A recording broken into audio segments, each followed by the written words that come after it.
Sydney's reputation as a city of crooks and conmen is nothing new, according to a book about Sydney's underworld in the 1920s, which was launched this week.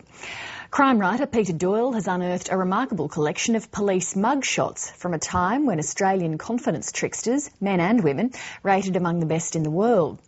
Such was their gift for the gab, it seems. Even the police had a grudging respect for the lurk merchants who flourished in Sydney after the First World War, flogging everything from sob stories to inside tips at the races. Deborah Cornwall reports. Standing on the corner, I didn't mean no harm. Along come a police, he took me by the arm. In the early 20th century, Sydney police produced a vast photographic record of the city's most light-fingered, fleet-footed, silver-tongued rogues. They weren't vicious thugs. They were storytellers, tellers of fictitious stories. They were professional bullshit artists. Crime writer Peter Doyle didn't set out to chronicle the rise and rise of the Australian conman. But trawling through the thousands of mugshots in Sydney's Police and Justice Museum for his latest book, Crooks Like Us, it was impossible to ignore a very distinct class of criminal that stood out from the safe breakers and thugs of the day. Even looking at them as negatives on a light box, you could see that they were smartly dressed people, smiling sometimes, looking as confident as can be. In fact, my first thought was there might be actually photos of detectives, but that didn't quite seem right.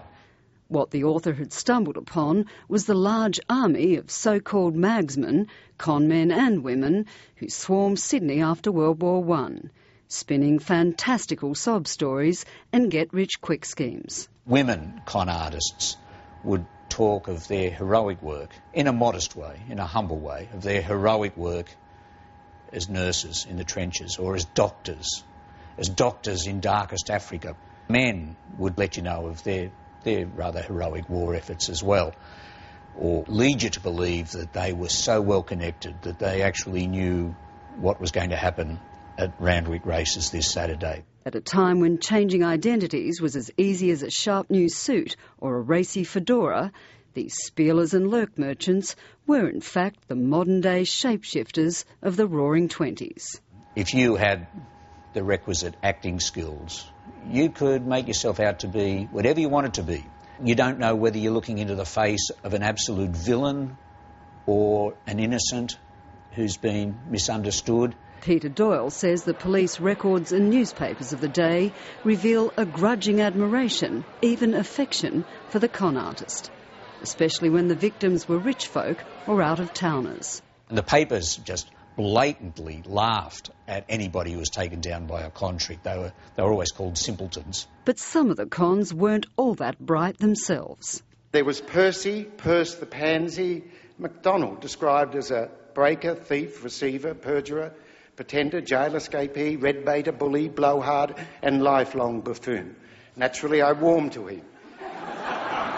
And according to Peter's book, he stood for Liberal Party pre-selection in the seat of East Sydney. But his campaign collapsed when he was charged with the theft of 36 stainless steel knives from the Air Force Club in Goulburn Street.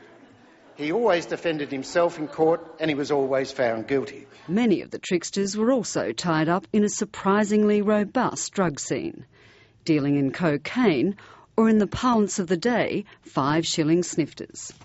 There was a particular genius who Peter has captured called Edward Beale, who was caught with a razor on his possession and 3 packets of cocaine, and in the witness box said he had the razor to sharpen the pencils for his deaf and dumb wife to communicate. But those with any real talent for the con almost always went abroad, reinventing themselves as Australian sheep barons or war widows.